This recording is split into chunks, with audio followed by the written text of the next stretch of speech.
Buying a computer and you're a little bit afraid of going shopping. Good news for you this morning because the folks from the Claris networks are back with us. Always nice to have Dan Thompson. Dan Thompson and Mike Smith. Sorry, I was so intimidated by that computer there. I lost my train of thought. I laughed with you and said I always give these interviews to Cindy and David and Jed to a degree because I'm not the technological one on the set. But that's a good thing today. Exactly. Because we're talking how to go about buying a laptop specifically for your kids. Right, and they're big investments. So you're going to spend $900 to $1,400 on a laptop, and you want it to last. So what we've got today are a few examples of some of those. And depending on what you're looking for, these will fit right in. Okay. My mom radar is going to come out for a minute, okay? Absolutely. Because you said you want it to last. Want it to last and making it last can sometimes be two different things.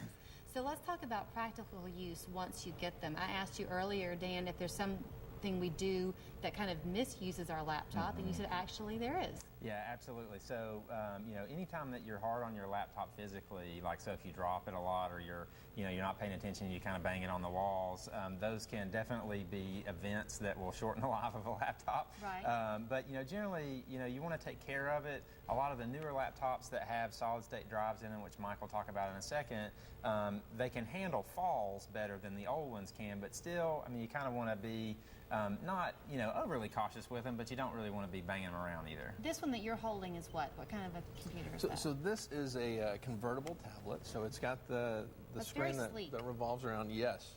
Most of these have the kind of the brushed metal finish. So this one can be used as a laptop with a kind of a traditional keyboard, and then you can also flip the monitor around and have more of kind of an iPad tablet experience. That looks like one that would be more beneficial to maybe a high school senior into a college-age person. Right, exactly. So it does have a small keyboard. Netbooks have been out for a while. They're kind of a smaller form factor laptop. These are mostly in between the netbook and a full-scale laptop. The keyboards are much more comfortable. Dan will talk about in a minute about some docking options to use full-size keyboards. But you want to go ahead and talk about that real quickly, Dan, so that we don't lose that train of thought? Yeah, absolutely. So the big thing with these new kind of genre of laptops is that they're mobile, but then they also have the docking station.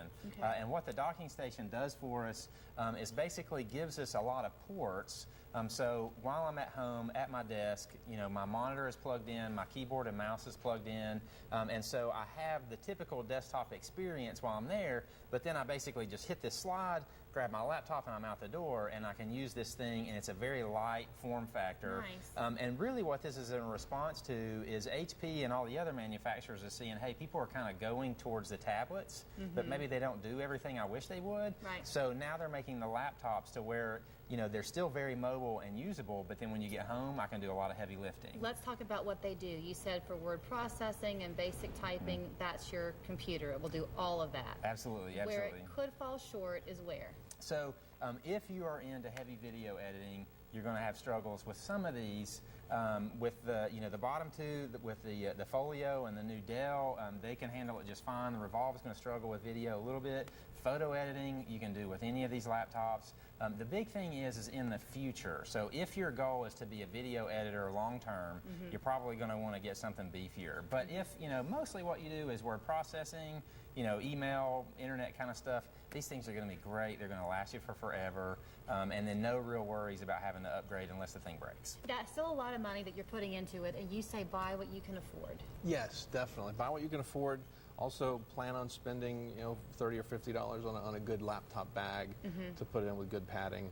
I know my stuff I grab and jank and go from office to office and throw it in, and I'm kind of brutal with it. But kids can be worse, so I've got 4 of my own. So they can be worse, and they've kind of gotten accustomed to the fact that there's always something new coming out, and thinking, well, that's okay, I'll just get the newest model. These things are meant to last, and stress that to your kids when you buy it, right? Yeah, that's absolutely right. Don't feel like you got to get caught in a rat race. I know Mike and I are kind of gadget geeks, so we always have the latest and greatest, but as a parent, you absolutely don't have to do that. There's no reason, unless the thing just does not work anymore, don't feel like, I have to go buy Susie a brand new $2,000 laptop every year. And these are going to come with a warranty. One more benefit of buying new. Absolutely. And you should get at least a 5 or more year lifespan out of it. That's the hope. Yeah.